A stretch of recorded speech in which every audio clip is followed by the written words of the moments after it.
कहानी की शुरुआत होता है 97 साल का एक आदमी से जो हाल ही में मर्डर के केस के सजा काट कर आया है।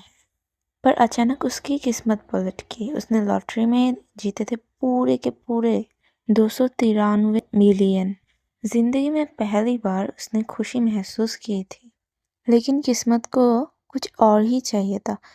सिर्फ 3 घंटे में उसके सारे के सारे पैसे खत्म हो गया और अब पुलेब एक कैसीनो के बिल्डिंग के ऊपर खड़ा हुआ था। उसके आंखों से आंसू गिर रहे थे, वो भी दर्द में।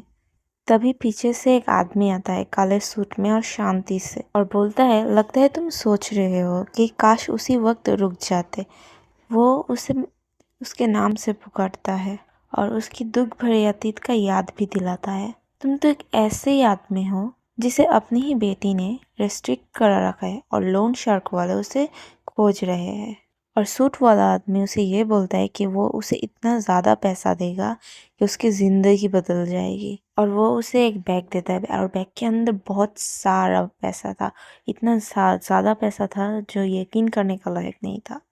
वो बोलता है कि बिलियन इस बैग से हर मिनट 1 बिलियन निकाल सकता है, लेकिन साथ ही चेतावनी भी देता है, तुम बहुत ज़्यादा ही ऐसा कर रहे हो। और साथ ही ये भी बताता है कि जब भी तुम इससे पैसे निकालते हो, तुमसे जुड़ी हुई कोई भी चीज़ तुमसे छीन जाती है। लेकिन लालच की नशे में बिलियन इस चेतावनी को हल्का लेता है। इतने सारे पैसे देखकर वो दीवाना हो जाता है, पागल हो जाता है, हंसता है, कूदता है जैसे कि पागल हो गया हो। उसके दिमाग पर बस एक ही बात घुसती है कि मैंने 3 घंटे में 10 बिलियन यॉन बना लिया है। मैं वीआईपी रूम जा सकता हूँ। पर वक्त के साथ उसका किस्मत भी और शरीर भी दोनों चीज़ें बदलने लगती है। वो जितना ज़्यादा पैसे निकालता है उतना ज़्यादा ही पतला हो रहा था। उसके शरीर में मांस नहीं था ऐसा लग रहा था और वो इस सब से बेखबर खुशी से झूम रहा था पैसे देखकर। और सूट वाला आदमी अफसोस के साथ उसकी तरफ देखता है और बिलियो की हालत अब बहुत ज़्यादा ही खौफनाक था। और वो सोचता है, मैं हर एक सेकंड अब 1 मिलियन कमा रहा हूँ। मुझे बहुत ज़्यादा ही खुशी लग रहा है।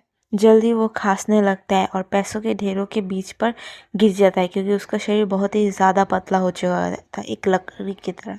जिंदा तो है पर जैसे कि अंदर कोई जान ही नहीं था। और सूट वाला आदमी उसे नीचे से देखता है और बोलता है, तुम्हें क्यों नहीं सोचा? जब तुम्हारा हालत और वजन इतना ज़्यादा घट रहा था, तुमने क्यों नहीं रोका? अगर तुम एक बार खुद को देखते तो फिर तुम समझते कि तुम जितना ज़्यादा पैसे निकाल रहे थे उतना ज़्यादा ही पतला और जान खत्म हो रही थी। जैसे हल्की मुस्कान के साथ वो मुड़ जाता है और उसके चारों ओर नोटों के जैसे बरसात हो रहे थे। और उसके पीछे वो आदमी पे लोग जिसने सारा जीवन पैसों का सपना देखा था, उसके पास आज इतने सारे पैसे थे। वो लिटरली बहुत सारे पैसों के ऊपर सोया हुआ था। आज वो उसी पैसों के अंदर डूबकर मर गया, या फिर बोले तो दबकर मर गया। और सूट वाला आदमी चलते चलते उसके वॉलेट की तरफ देखता है और हल्का सा हंसता है और फिर धीरे से बड़बड़ाता है और बोलता है, देखता हो अगली बार मैं इसे किसे दूँ और वो क्या खोएगा। सीन बदलता है और हम देखते हैं 9 साल के लड़के को जो अपने माता पिता के अंतिम संस्कार पर रो रहा था। वो अपने से 17 साल बड़ी बहन को बोलता है, दीदी मैं बड़ा होकर सियोल कॉलेज पर पढ़ूंगा और तुम्हें अच्छी ज़िंदगी दूंगा। और बोलता है उनके माता पिता भी यही चाहते थे क्योंकि उनका नाम का मतलब अमीरी थी। गुनगू कसम खाता है और बोलता है कि वो उसे सब कुछ देगा। और तभी उसकी बहन उसे हक करती है और बोलती है, ये बातें तो उसे कहनी चाहिए थी, पर उसका छोटा भाई बोल रहा है। ये सुनकर उसका भाई भी रो रहा था। पर वक्त बदलता है पर और उन लोगों ने जो सोचा था वो नहीं हुआ था। ये मुंह बहुत ही ज़्यादा मोटा और बहुत ही ज़्यादा खर्चीला हो जाता है और उसके ऊपर पुलिस एक्सपेरिमेंट करते हैं और उसे मोटा सांड के तरह ट्रीट करते हैं। साथ ही साथ उसे लड़की के जैसे मेकअप करते हैं और उसे 2 बॉल पहनाते हैं और उसके पिक्चर्स खींचना शुरू कर देते।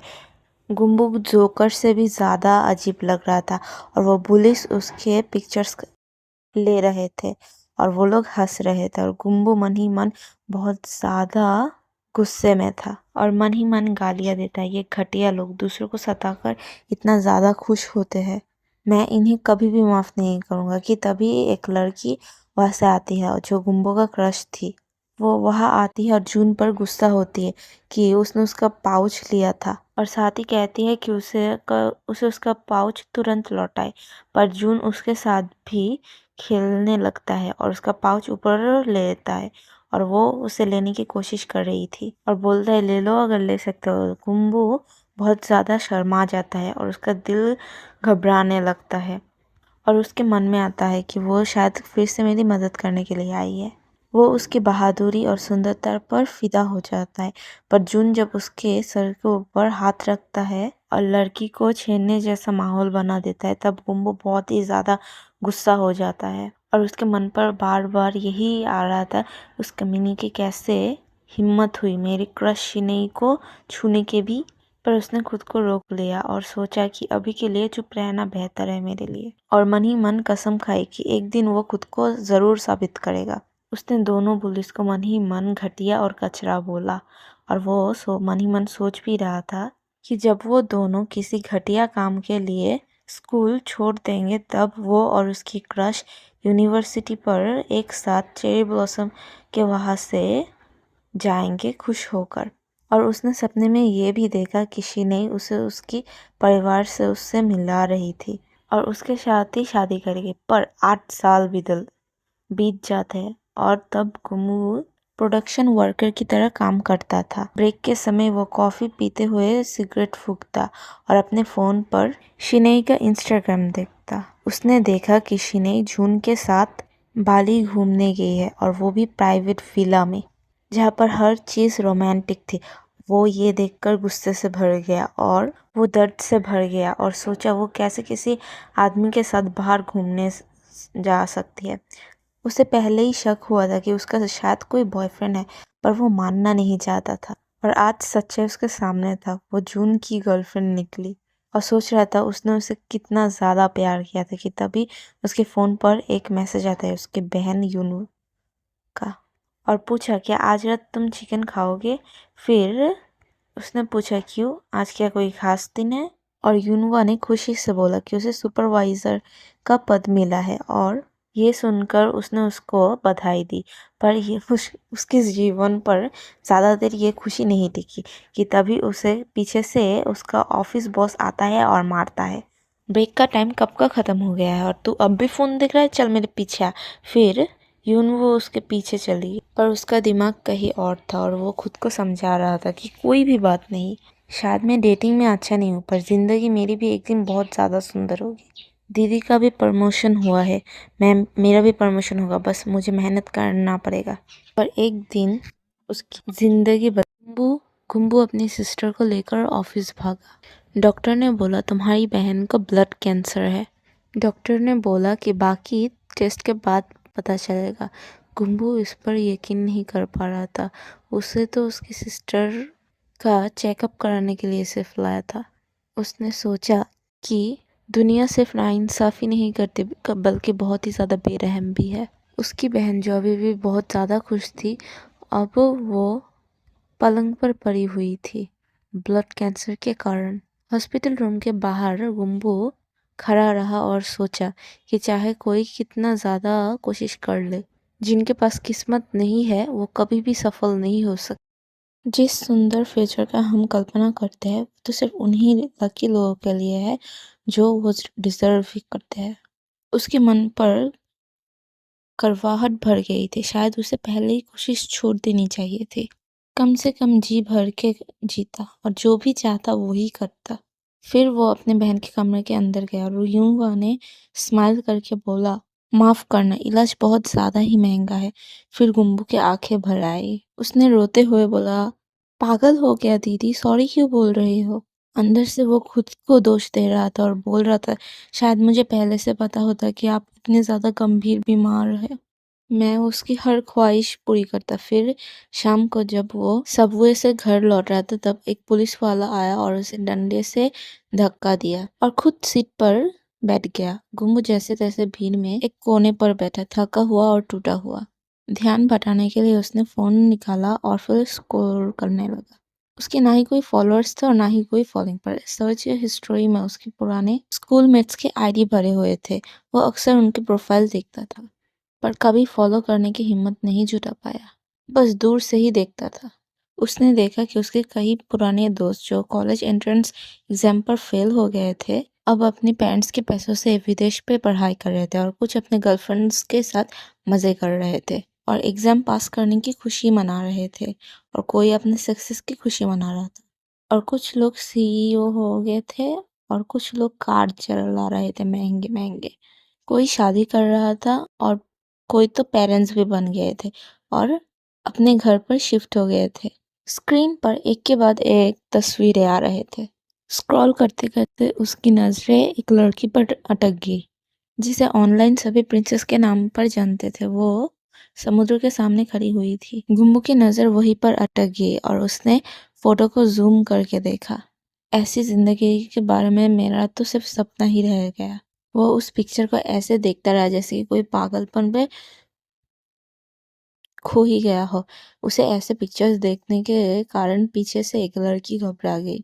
इसको मजाक पर उड़ाने के लिए उसने उस फोटो को पास ही पर बैठे पुलिस अफसर को दिखा दिया। अफसर ने भी वो पिक्चर देखा और शर्माया और हल्के से अपना सिर हिलाया, जैसे कि उसे भी ऐसी पिक्चर्स देखने की आदत हो। हकीकत को फिर से गुम्बू ने पकड़ लिया था, क्योंकि वो तो सोशल मीडिया घूम रहा था ताकि वो अपनी ज़िंदगी की दुख कम कर सके, पर उन सभी की खुशी देखकर उसे उसकी ज़िंदगी के दुख याद आ रहे थे। वो जानता था कि वो बाकी लोगों के जैसे नॉर्मल ज़िंदगी कभी भी जी नहीं सकता है। वो बहुत ज़्यादा निराश हो गया था। फिर वो उसने घर लौटने के बाद बहुत ज़्यादा शराब पीने लगा। उसे याद आया कि कैंसर का खर्च बहुत ज़्यादा है और बोन मैरो ट्रांसफ़र करने के लिए वजह से ही बहुत ज़्यादा करोड़ रुपए लगेंगे और उनकी पेरेंट्स के डेथ के बाद उनके पास इतने ज़्यादा पैसे नहीं थे।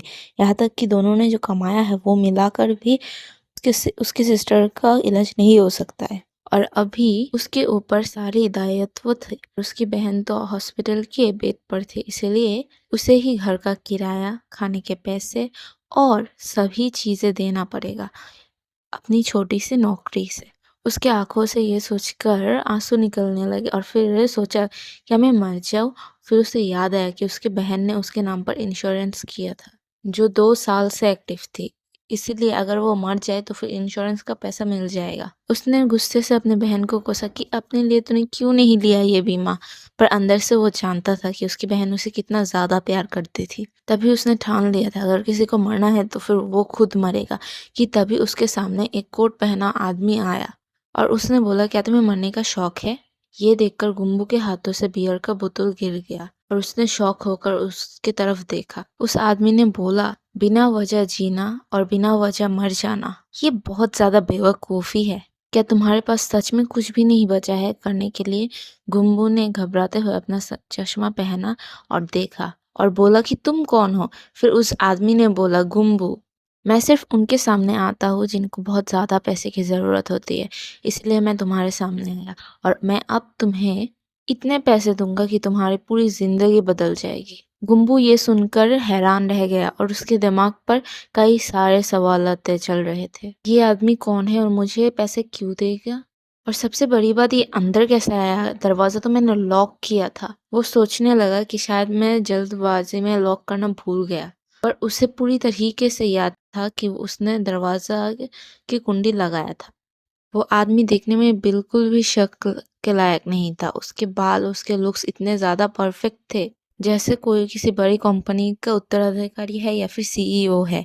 फिर गुम्बू ने सोचा क्या ये कोई अमीर आदमी है जो मुझे दया दिखाने के लिए आया है, शायद किसी चैरिटी प्रोजेक्ट का हिस्सा। पर अगली पर गुम्बू को गुस्सा आ गया। उसे ये याद आया शायद ये कोई यूट्यूब वीडियो कर रहा है जहाँ पर रईस लोग गरीबों के ऊपर पैसे फेंकते हैं और वीडियो बनाते हैं। उसके चेहरे पे नफरत और शर्म दोनों आ रहे थे, जैसे कि उसे खुद से ही घृणा हो। गुस्से से वो चिल्लाया और उस कोट वाले आदमी से बोला क्या तू सोचता है कि मेरी फैमिली का दर्द तो कुछ पैसों में खरीद लेगा या फिर हल कर देगा। हमारी तकलीफ तेरे लिए क्या कुछ भी नहीं है। वो चीखा और बोला, क्या तू मुझे 1 बिलियन दे सकता है या फिर 10 बिलियन अगर मैं मांगू तो? फिर उसने गुस्से से उस आदमी को धक्का दे दिया, पर वो आदमी बिल्कुल शांत होकर मुस्कान के साथ बोला कि हाँ मैं तुझे दे सकता हूँ। और वो धीरे से यून हमारे मेन कैरेक्टर के सामने गया और हल्की चालक मुस्कान के साथ कुंभू को बोला, लेकिन 1 या 2 बिलियन या फिर 10 बिलियन नहीं, मैं उससे भी ज्यादा दे सकता हूँ। सोचो, अगर तुम्हारे पास ये पैसा हो तो फिर तुम अपनी बीमार बहन को बचा सकते हो और वो सब कुछ ख्वाहिशें पूरा कर सकते हो जो तुम्हें करना था। उसने कहा, ये सब कुछ पॉसिबल पर कुछ शर्तों के साथ। पर वो सब कुंभू के माइंडसेट के ऊपर डिपेंड है। कुंभू ने पूछा, माइंडसेट? वो बहुत ज्यादा हैरान थी। तभी उसे अपना पास्ट याद आने लगा कि वो कैसे अपने आप को दिलासा देता था। अब उसे रियलाइज हुआ कि उसके सारे सोच सिर्फ उसे दिलासा देने के लिए धोखा था।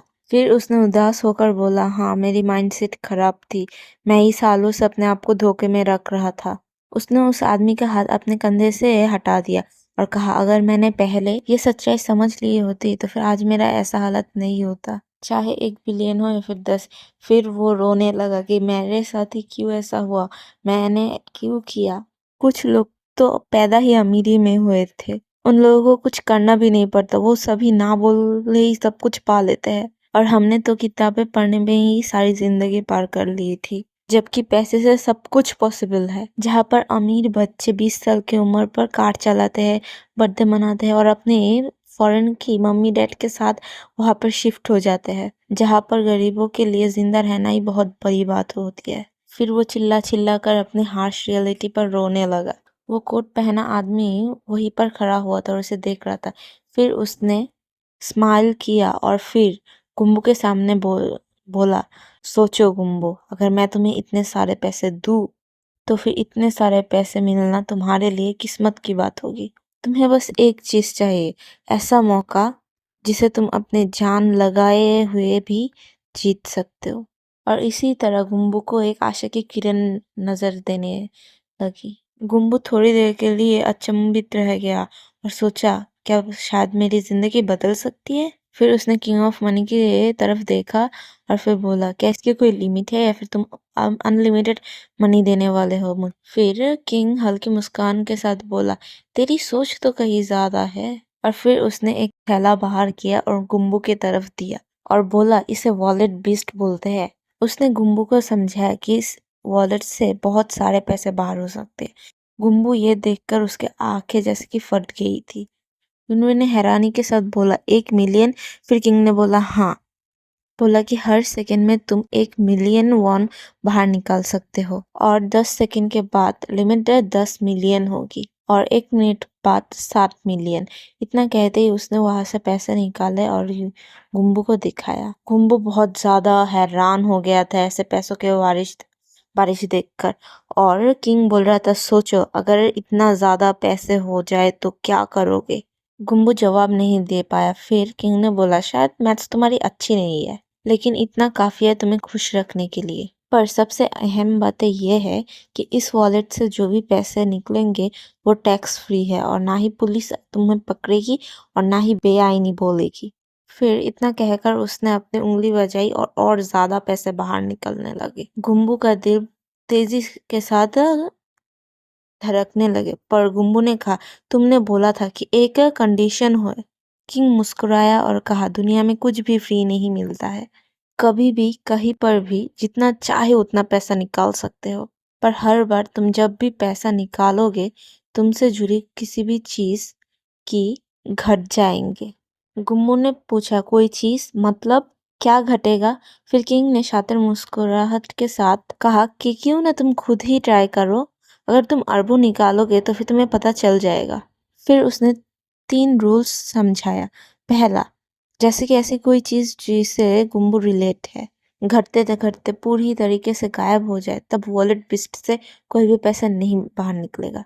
दूसरा, अगर लगातार 30 दिन के लिए वॉलेट बिस्ट से कोई भी पैसे नहीं बाहर निकलते हैं तो फिर वो गायब हो जाएगा। और तीसरा, अगर किसी और को दे दिया या फिर ट्रांसफर कर दिया या फिर खो लिया या फिर वो खुद ही मर गया तो फिर वॉलेट बिस्ट गायब हो जाएगा। किंग ने मुस्कुराते हुए कहा कि बस इतना ही, अब तुम डिसाइड करो तुम्हें क्या करना है। जैसे ही तुम इसे अपना लोगे तुम बहुत ज़्यादा अमीर हो जाओगे। तुम्हें क्या लगता है गुम्बू, क्या तुम खुश रह पाओगे अगर तुमने इस डील को मान लिया? गुम्बू के सिर पर हजारों ख्यालें घूम रहे थे और वो सोच रहा था, अगर मैं मर भी जाऊं और बहन को मेरा इंश्योरेंस मिल जाए या फिर हर बार पैसा निकालने से मेरी लाइफ की कीमती समय खत्म भी हो जाए तो फिर क्या फर्क पड़ता है, आखिर पर तो नतीजा एक ही है। उसके आंखें खाली थे और वो सोच रहा था, मुझे अभी पैसे चाहिए। और उसने किंग ऑफ मनी से उसका पाउच ले लिया और अगले ही पल तेज रोशनी का धमाका हुआ। जब गुम्बू ने दोबारा आंखें खोला, देखा किंग गायब था और कमरे में सिर्फ वो और वो पाउच था। वो नीचे गिर पड़ा और कांप रहा था और बैग की तरफ देख रहा था और सोच रहा था, मुझे अब भी यकीन नहीं हो रहा कि यह सब कुछ सच है। वो बड़बड़ाते हुए बैग खोला पर अंदर देखने के बाद देखा अंदर कुछ भी नहीं था। और अगर मैं सोची और अंदर हाथ दिया तो फिर क्या पैसे बाहर होंगे? उसने ऐसा किया, फिर तभी पैसे बाहर आए। उसे बिलीव नहीं हो रहा था कि उसके पास इतने ज्यादा पैसे थे। फिर उसने कुछ ही सेकंड से 65 मिलियन वॉन वहां से बाहर निकाल दिया था।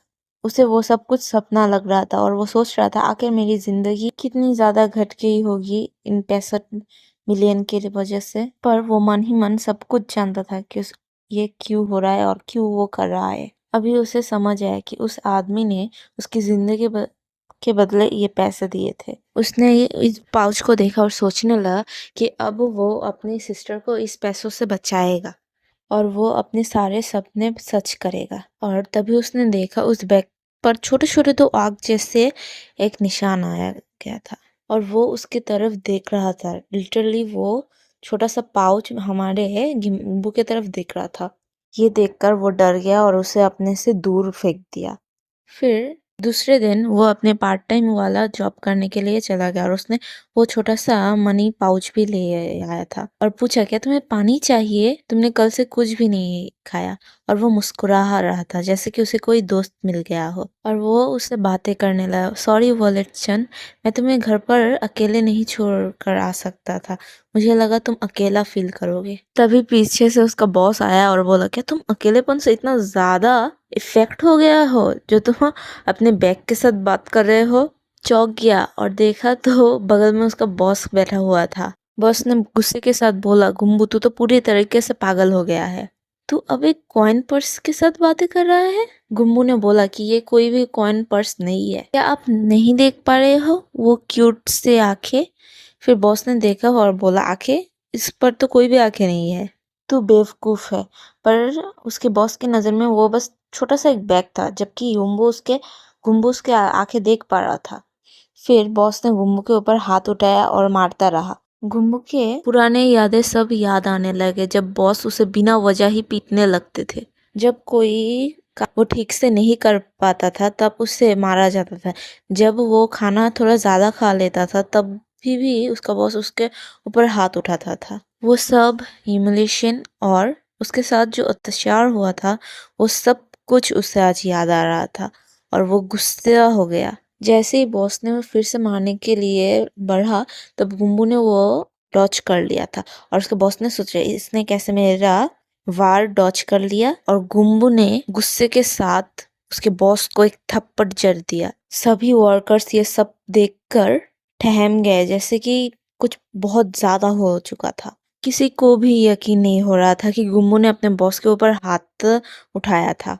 गुम्बू वहां पर खड़ा रहा और फिर बोला, मैं इस दिन का इंतजार बहुत दिन से कर रहा था। फिर उसने अपने जेब से एक कागज निकाला और एक कलम और फिर लिखने लगा। वो कागज एक रेजिग्नेशन लेटर था और उसने वो कागज सीधा बॉस के चेहरे के ऊपर फेंक दिया। बॉस ये देखकर हक्का बक्का रह गया और आंखें फट गई थी, जैसे आसमान गिर गया था उसके ऊपर। गुम्बू हल्के से मुस्कुराया और वहां से बाहर निकल गया। पीछे से बॉस हकलाते हुए बोला कि गुम्बू तुम सच में जीत गए। लेकिन गुम्बू ने पीछे मुड़कर नहीं देखा। बाहर निकलने के समय उसके चेहरे पे हंसी थी और बोला कि आज से मैं बेरोजगार हूँ और यही तो मैं हमेशा से चाहता था। अब वो आजाद था और अमीर भी। और उस शाम जिंदगी में पहली बार गुम्बू ने एक 5 स्टार होटल के बाहर खड़ा था और फिर उसके अंदर चला गया। वो अमीरों की दुनिया के अंदर प्रवेश कर रहा था और उस समय उसने सोचा, तो ये ही है अमीरों की दुनिया। और उसके सामने